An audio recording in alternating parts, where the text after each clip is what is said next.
Akibat Iran memblokir Selat Hormuz, untuk sementara Indonesia tidak akan mengimpor migas dari Timur Tengah. Menteri SDM Bahlil Lahadalia menyebut Indonesia akan mengimpor migas dari Amerika Serikat.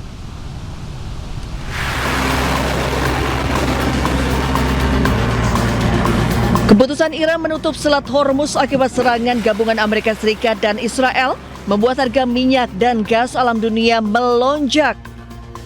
Sejak Selat Hormuz ditutup, harga minyak mentah naik hingga 12% atau 78,2 juta dolar Amerika Serikat per barel. Kondisi ini diprediksi akan berdampak terhadap pasokan dan harga migas di Indonesia.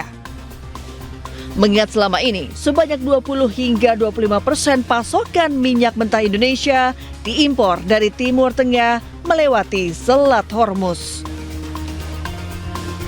Untuk mengatasi masalah ini, Menteri SDM Bahlil Lahadalia menyebut Indonesia menyiapkan beberapa skenario untuk memastikan ketersediaan migas nasional selama Selat Hormuz ditutup. Salah satunya tidak mengimpor minyak mentah dari negara Timur Tengah dan dialihkan dari Amerika Serikat. Kemarin dinamika di sana. Maka alternatifnya adalah kita switch lagi supaya kita tidak mau ambil risiko. Sebagiannya kita switch lagi untuk kita belanja di negara yang tidak ada kaitannya dengan Selat Hormuz. Selat Hormuz merupakan jalur vital perdagangan minyak dunia. Setiap hari lebih dari 20,1 juta barel minyak mentah melintasi jalur ini. Volume tersebut hampir 25% dari total perdagangan minyak dunia. Selain itu, sekitar 70% ditujukan ke beberapa negara di Asia, salah satunya Indonesia.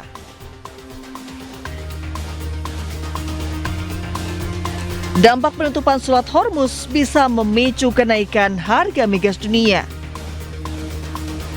Hingga saat ini, perang antara Amerika Serikat, Israel dengan Iran masih berlangsung. Iran juga masih menutup Selat Hormuz dan belum ada kepastian kapan akan kembali dibuka. Tim Liputan iNews melaporkan. Sementara itu, pakar ekonomi politik Ihsanuddin Nursi menyebut langkah Indonesia mengimpor minyak mentah dari Amerika Serikat akan membuat posisi Indonesia semakin kurang beruntung. Nursi juga menyebut dengan impor minyak mentah dari Amerika rentan menekan kedaulatan Indonesia. Kita tidak mengambil dari Saudi Arabia. Kita tidak menggunakan Selat Hormuz untuk minyak. Kita ngambil dari Amerika. Ya, coba lihat. Anda dapat dolar dari mana untuk beli minyak dari Amerika? Kan artinya Anda harus menciptakan dolar. Dari mana? Nah, di situ kan kelihatan ketika Anda butuhkan dolar, Anda mau tidak mau masuk ke dalam struktur ekspor. Ketika masuk ke dalam ekspor, ada dua di dalamnya. Anda mengekspor barang mentah, atau katakan hilirnya dipegang oleh mereka, ditambah lagi dengan problematik payment system. Itu artinya Anda kejebak dalam dua hal. Anda kejebak fiskal, Anda kejebak moneter, Anda juga kejebak yang namanya di IT. Nah, di situ kelihatan struktural fundamental Anda ketekan, struktural fungsional tertekan. Sudah muncul istilah saya, rentan kedaulatan. Garda Revolusi Iran terus memberikan serangan balasan terhadap Israel dan Amerika. Sebanyak 60 target serta 500 aset militer menjadi sasaran rudal-rudal balistik Iran.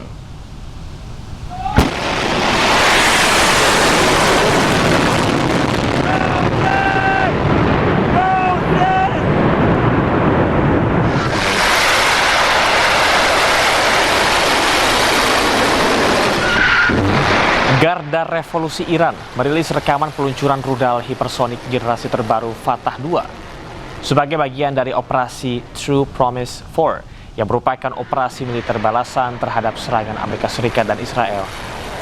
Teheran mengatakan pihaknya melakukan serangan balasan terhadap aset-aset Amerika Serikat di kawasan Teluk. Setidaknya sebanyak 60 target serta 500 aset militer menjadi sasaran rudal-rudal balistik Iran. Selain menggunakan rudal hipersonik generasi terbaru Fatah 2, Korps Garda Revolusi Islam Iran juga meluncurkan rudal-rudal balistik jarak menengah Emad dan Qadar dengan target aset-aset militer Amerika Israel di Uni Emirat Arab, Bahrain, Qatar, Irak, dan Kuwait.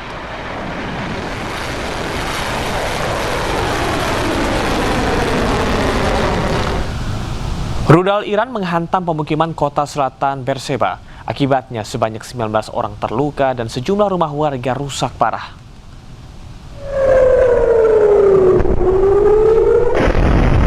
Oke, teman-teman semua, terima kasih ya yang masih setia.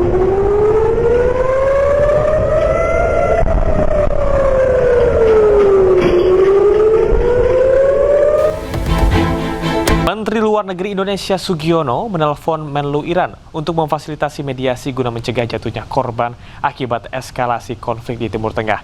Di tempat lain, Dewan Keamanan PBB mengatakan dunia butuh jalan keluar desak untuk keluar dari ancaman serius perdamaian dunia.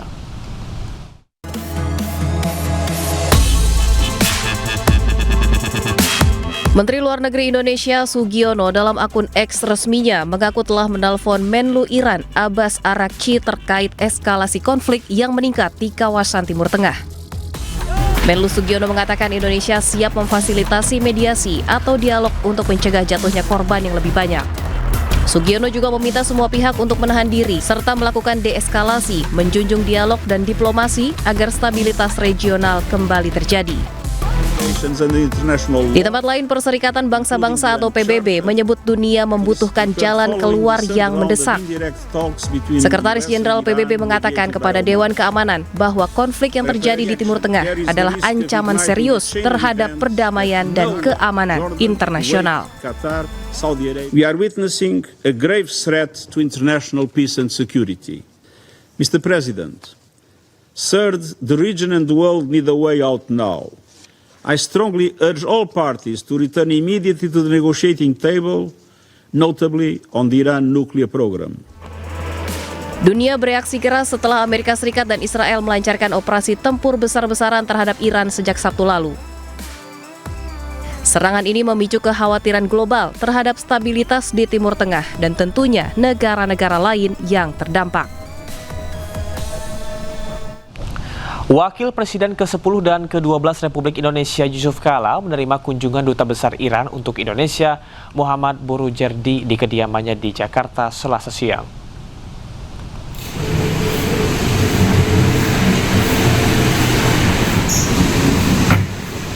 Pertemuan keduanya membahas perkembangan situasi terkini di Iran serta kemungkinan peran Indonesia dalam mendorong penyelesaian konflik.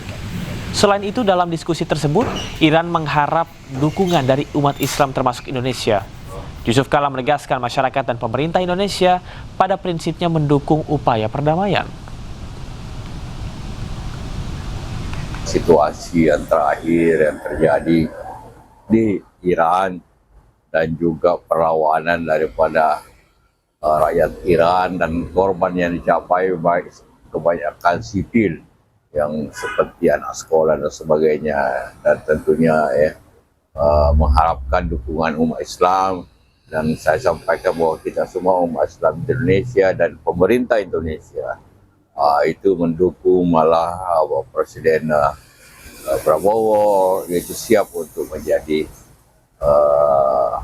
penengah dalam konflik ini, dan itu juga akan kita bicarakan dalam secara keseluruhan dengan pemerintah mengenai hal itu. Memasuki hari keempat penutupan wilayah udara di kawasan Timur Tengah, sejumlah maskapai penerbangan rute Timur Tengah dibatalkan. Bandara Soekarno-Hatta mencatat terdapat 60 penerbangan dari dan menuju sejumlah wilayah di Timur Tengah dibatalkan. Pembatalan meliputi sejumlah rute, diantaranya adalah rute Abu Dhabi dengan maskapai Etihad Airways, rute Doha oleh Qatar Airways dan Garuda Indonesia, serta rute Dubai oleh Emirates. Kemudian ada juga rute Jeddah dan juga Muscat oleh Saudi Airlines dan Oman Air. Sejak 28 Februari hingga 3 Maret 2026, total 60 penerbangan rute Timur Tengah ini telah dibatalkan. Manajemen bandara memastikan koordinasi penjadwalan ulang dan pengembalian dana sesuai ketentuan masing-masing maskapai. Calon penumpang juga diimbau untuk memeriksa status penerbangan mereka. Selain rute Timur Tengah, operasional di Bandara Soekarno-Hatta tetap berjalan dengan normal.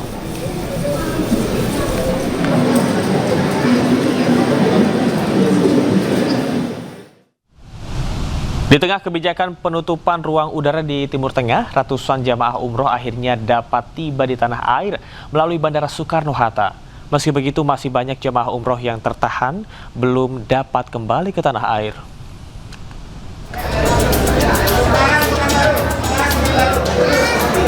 Ratusan jemaah umroh ini bisa bernafas lega lantaran akhirnya bisa tiba di Bandara Soekarno-Hatta, Tangerang dengan sehat dan selamat. Mereka tiba menggunakan pesawat Garuda Indonesia yang terbang langsung dari Jeddah, Saudi Arabia. Di tengah ketegangan geopolitik Timur Tengah antara Israel dan Amerika perang melawan Iran. Mereka dapat tiba ke tanah air karena penerbangan yang digunakan langsung dari Bandara King Abdul Aziz, Arab Saudi ke Soekarno-Hatta, Tangerang. Meski begitu, data Kementerian Haji dan Umroh mencatat masih ada 58.000 jemaah umroh yang tertahan kepulangannya akibat pesawat yang akan digunakan kembali ke tanah air membatalkan penerbangan. Bun Sunardi, jamaah umroh asal Banyumas, mengatakan kepulangan mereka dipercepat lantaran imbas konflik antara Israel dan Amerika perang melawan Iran. Karena jadwalnya sesuai schedule, alhamdulillah biro jasanya juga berarti bagus gitu loh ya. Jadi nggak ada masalah. Jadi aman-aman aja. Nggak sempat tertunda, Bu? Nggak sama sekali. Di bandaranya bagaimana di sana, Bu? Aman-aman aja. Apalagi terakhir pulang ini malah lebih cepat. Lebih cepat dari yang dijadwalkan. Tak hanya dari Timur Tengah menuju Indonesia, di Bandara Soekarno-Hatta sendiri ada pembatalan penerbangan. Tercatat sampai hari Selasa sore ada 15 penerbangan dibatalkan sehingga ada total 60 penerbangan selama